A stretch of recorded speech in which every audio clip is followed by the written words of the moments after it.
पुनः प्रचोदयात्। गायत्री संसार के समस्त ज्ञान विज्ञान की आदि जननी है। वेदों को समस्त प्रकार की विद्याओं का भंडार माना जाता है। वे वेद गायत्री की व्याख्या मात्र है।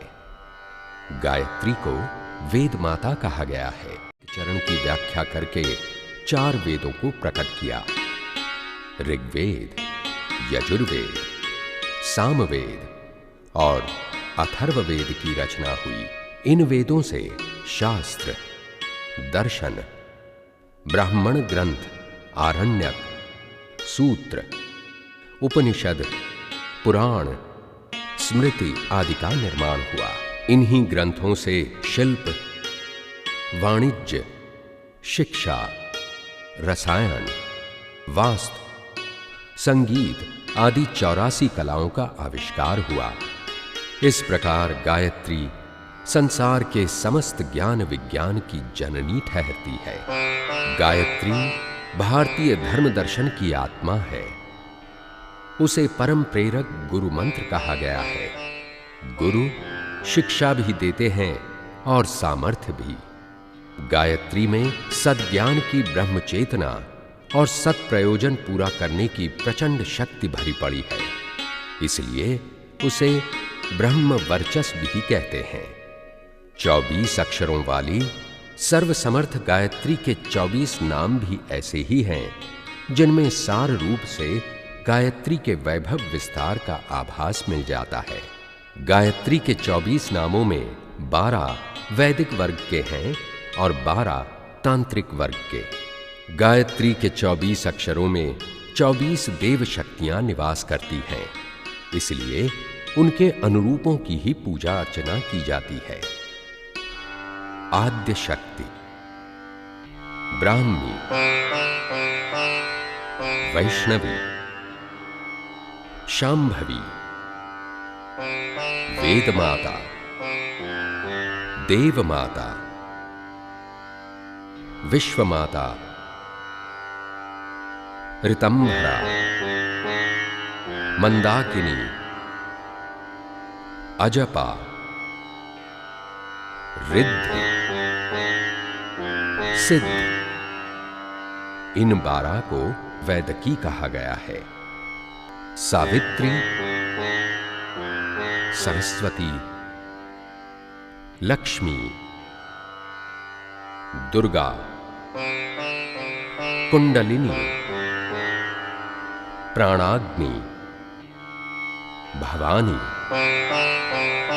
भुवनेश्वरी, अन्नपूर्णा, महामाया, परास्विनी और त्रिपुरा। इन 12 को तांत्रिकी कहा गया है।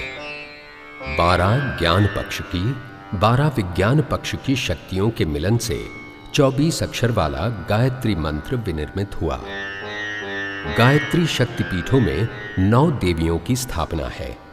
इन्हें क्रमशः आद्या शक्ति के साथ संबंध बनाकर साधक सृष्टि की समीपता तक जा पहुंचता है और उन विशेषताओं से संपन्न बनता है जो परब्रह्म में सन्निहित है।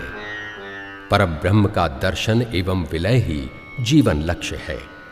ये प्रयोजन आद्य शक्ति की सहायता से संभव होता है। सावित्री आदि शक्ति की 2 धाराएं हैं, आत्मिकी, भौतिकी। आत्मिकी को गायत्री और भौतिकी को सावित्री कहते हैं। गायत्री एक मुख है, सावित्री पंचमुखी है। कुंडलिनी, गायत्री की एक शक्ति कुंडलिनी है। ब्रह्मरंध्र में कुंडलिनी का एक सिरा है जिसे महासर्प कहते हैं। इसकी आकृति कुंडलाकार है। शेषनाग, शिव, सर्प आदि इसी के नाम हैं।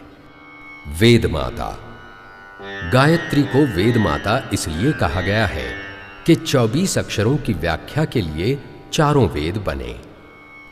देव माता, गायत्री का नाम देव माता भी है। देव माता इसलिए कि उसकी गोद में बैठने वाला, पयपान करने वाला, आंचल पकड़ने वाला अपने देवत्व को बढ़ाता है और आत्मोत्सर्ग के क्षेत्र में क्रमिक विकास करते हुए इसी धरती पर विचरण करने वाले देव मानवों की पंक्ति में जा खड़ा होता है। विश्व माता। गायत्री का एक नाम विश्व माता है। माता को अपनी संतानें प्राण प्रिय होती हैं। सभी को एकता के सूत्र में बंधे और समग्र रूप से सुखी समुन्नत देखना चाहती है। विश्व माता गायत्री की प्रसन्नता भी इसी में है कि मनुष्य मिलजुल कर रहें, क्षमता बरतें और आत्मीयता भरा सद्व्यवहार अपनाकर समग्र सुख शांति का वातावरण बनाएं। मनुष्यों और अन्य प्राणियों के बीच भी सहृदयता भरा व्यवहार रहे। सरस्वती। ज्ञान चेतना के दो पक्ष हैं, एक प्रज्ञा, दूसरा बुद्धि।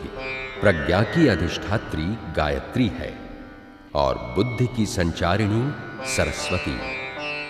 आवश्यकता अनुसार दोनों में से जिसका आश्रय लिया जाता है उसी का प्रतिफल प्राप्त होता है। सरस्वती को साहित्य, संगीत, कला की देवी माना जाता है।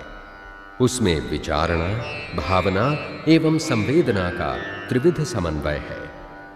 वीणा संगीत की, पुस्तक विचारणा की और मयूर वाहन कला की अभिव्यक्ति है। लोकचर्या में सरस्वती को शिक्षा की देवी माना गया है। लक्ष्मी। गायत्री की एक धारा श्री है। श्री अर्थात लक्ष्मी, लक्ष्मी अर्थात समृद्धि। गायत्री की कृपा से मिलने वाले वरदानों में एक लक्ष्मी भी है। जिस पर यह अनुग्रह उतरता है वो दरिद्र, दुर्बल, कृपण, असंतुष्ट एवं पिछड़ेपन से ग्रसित नहीं रहता। गायत्री की लक्ष्मी धारा का अवगाहन करने वाले श्रीवान बनते हैं और उसका आनंद एकाकी न लेकर असंख्यों को लाभान्वित करते हैं। गायत्री की एक धारा दुर्गा है। दुर्गा को ही काली कहते हैं। काल की महत्ता स्वीकार करने वाले, उसकी उपयोगिता समझने वाले, उसका सदुपयोग करने वाले काली के उपासक कहे जाते हैं। गायत्री परिकर के इस नवरत्न परिवार में वो सब कुछ आ जाता है जो व्यक्ति और समाज के लिए सुखद और श्रेयस्कर है। गायत्री के महामंत्र से जीवन के सब पाप हरो। गायत्री के महामंत्र से जीवन के सब पाप हरो। सुंदर सुखी बनेगा जीवन, गायत्री का जाप करो। ओम भूर्भुवः स्वः तत्सवितुर्वरेण्यं भर्गो देवस्य धीमहि धियो यो नः प्रचोदयात्। आज मैं गायत्री से संबंधित सत्यवान सावित्री की पौराणिक कथा का वर्णन, जिसे उस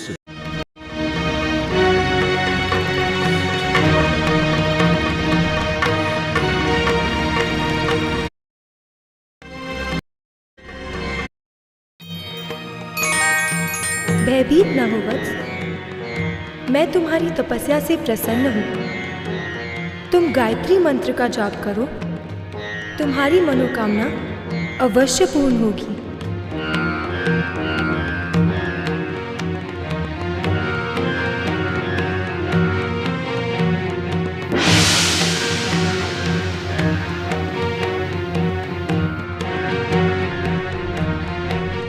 गायत्री मंत्र का जाप।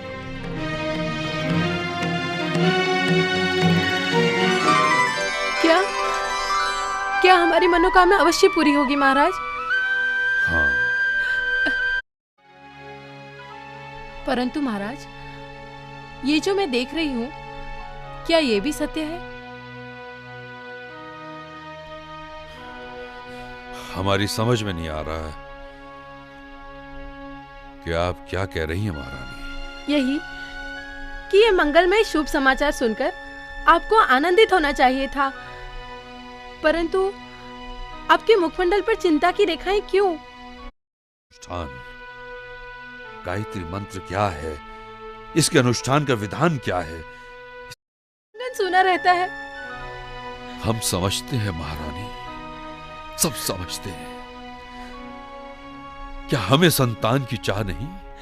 संतान प्राप्ति के लिए हमने वर्षों प्रतीक्षा की है और हम विवश हैं। हमें गायत्री मंत्र का ज्ञान नहीं है। महाराज की जय हो। प्रणाम महारानी। महाराज, पराशर मुनि राजमहल में पधारे हैं। वे आपसे मिलने की अनुमति चाहते हैं। पराशर मुनि? पराशर मुनि? महाराज, महामुनि पराशर संभवतः। हम भी यही सोच रहे हैं महारानी। उन्हें सम्मान पूर्वक अंदर ले आओ। जो आज्ञा महाराज। महाराज, लगता है ईश्वर ने उन्हें हमारी सहायता के लिए भेजा है। हो सकता है। आओ चले। आप चलिए महाराज। मैं महामुनि की। मुनिवर, संपूर्ण राजमहल आपका सहर्ष स्वागत करता है। आप जैसे सिद्ध तपस्वियों के लिए राजप्रसाद के द्वार सदैव खुले रहते हैं, किंतु आपने स्वयं आने का कष्ट क्यों किया? ये तो आपकी उदारता है महाराज अश्वपति। हम तो आपकी प्रजा हैं। आप हमारे रक्षक हैं। शिष्टाचार और मर्यादा पालन का उपदेश हम दूसरों को देते हैं। जब अपनी शिक्षा का पालन हम स्वयं नहीं करेंगे तो दूसरों को क्या उपदेश देंगे? राजन, जैसा आचरण हम करते हैं उसी का अनुकरण सामान्य प्रजा करती है। इसलिए सदाचार का आचरण करना हमारे लिए अत्यावश्यक है।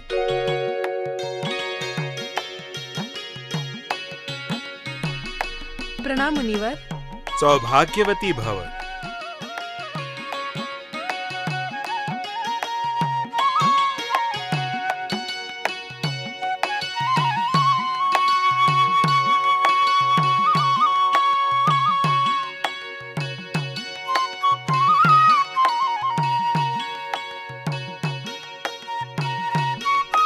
यह तो हमारा अहोभाग्य है कि आप हमारे महल पधारे।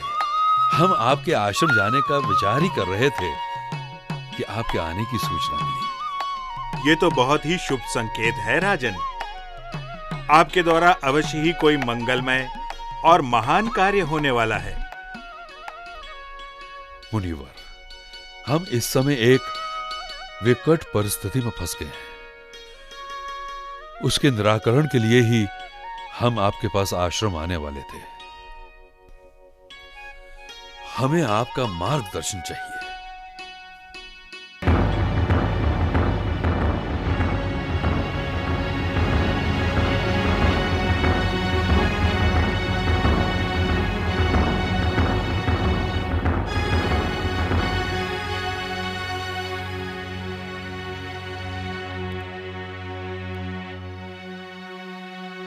इसके लिए आपको चिंतित होने की आवश्यकता नहीं है राजन। हमने सब कुछ जान लिया है। जो भी आकाशवाणी हुई है वो अक्षरशः सत्य है। आपकी मनोकामना अवश्य पूर्ण होगी। मुनिवर, ये गायत्री मंत्र क्या है? इसके अनुष्ठान का विधान क्या है? गायत्री मंत्र एक परम गूढ़ विद्या है राजन। इसका रहस्य जानने के लिए आपको दीक्षा लेनी आवश्यक है, तभी आप इसके अधिकारी बनेंगे। मुनिवर, क्या रहस्य विद्या जानने के लिए दीक्षा लेना आवश्यक है? निस्संदेह राजन। मुनिवर, ये दीक्षा क्या है? क्या शिक्षा और दीक्षा में कोई अंतर है? राजन, शिक्षा सांसारिक सुख के लिए है और दीक्षा आध्यात्मिक आनंद का मार्ग प्रशस्त करती है। आचार्य शिक्षा देता है और गुरु दीक्षा देता है। दीक्षा के बाद ही इस वैदिक मंत्र में प्राण आता है और यह स्वयं एक महामंत्र बन जाता है। गुरुदेव, हमारे लिए क्या आज्ञा है? मेरे आश्रम में आपकी दीक्षा का संस्कार संपन्न होगा महाराज। जैसी आपकी आज्ञा गुरुदेव।